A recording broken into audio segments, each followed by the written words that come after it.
Welcome back, guys, to Boats vs. Haulover, where it's typically man and machine versus the inlet, but today it's dog and man versus the inlet, as this dramatic scene was caught over at Boynton Inlet by one of our cameramen, and I've got to give him some mad props here because he does a great job trying to walk these people through this. Hey, don't fight it, don't fight it. Hey, don't fight it, just keep drifting out. Hey, keep drifting out. Hey, stop fighting the current, keep drifting.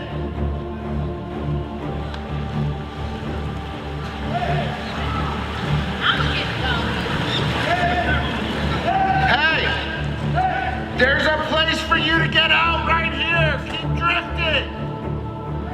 Keep drifting.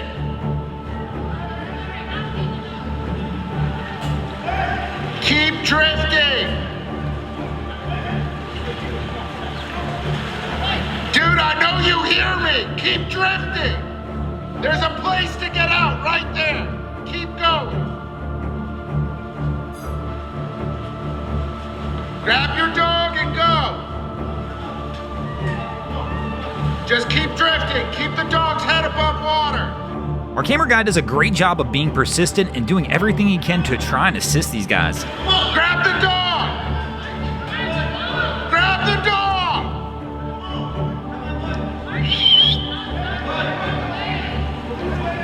One of the worst things you can do if you ever find yourself in a situation like this is trying to fight the current. It's a fight you cannot win. It's gonna outlast you every single time. Somebody got a net? Hey, somebody got a net? Here the gentleman's gotten out of the water, but the dog's still in the water, and the dog's in trouble as he's trying to fight the current and fighting a losing battle. You gotta jump back in and grab your dog, man. Come back over here and grab your dog.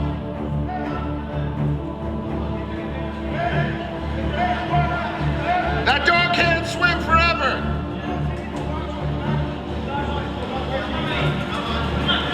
Go. Come on, pup.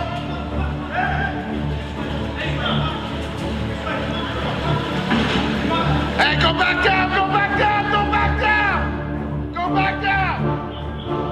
Here we start working our way back down to hopefully catch the dog as he comes past, and hopefully our guy can make the grab and pull him out. And the dog looks like he's gonna be okay if he can get around this corner, and we are good to go. But man, what a dramatic scene here at the inlet.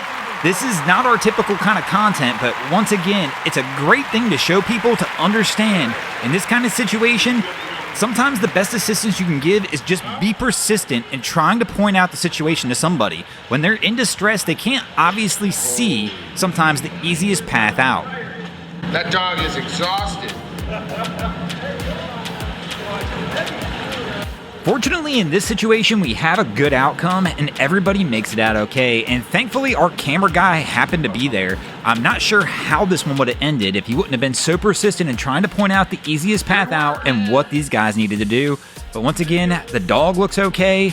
The gentleman who went in after him looks okay. Everybody's just a little bit tired, but that's probably one of the best outcomes we could have had here. Speaking of good outcomes and doing things safely, you ever want to do a fun adventure on your boat? Well, I'm here to help you out. As many of you know, the Fort Lauderdale Boat Show is right around the corner, and just like last year, we'll be holding a seminar in collaboration with the Bahamas Tourism Ministry on how to safely take your boat to the Bahamas. So if you're at the boat show on Saturday, October 29th, swing by and check us out at the Convention Center at 4 p.m. in the seminar room, and we'll probably even be releasing some dates where you possibly can join us on our trip. Thanks for watching, guys. I hope you enjoyed the content. If you did, please check out our other channels. We have Wavy Boats, who does a bunch of great things down at Haulover Inlet. My channel, Broncos Guru, do some great comedy boating videos there as well. And of course, we've got the Miami Boat Ramps channel that focuses on all the hilarity that happens at the boat ramps in South Florida. And if you guys haven't already, go ahead and drop an anchor on the subscribe button here.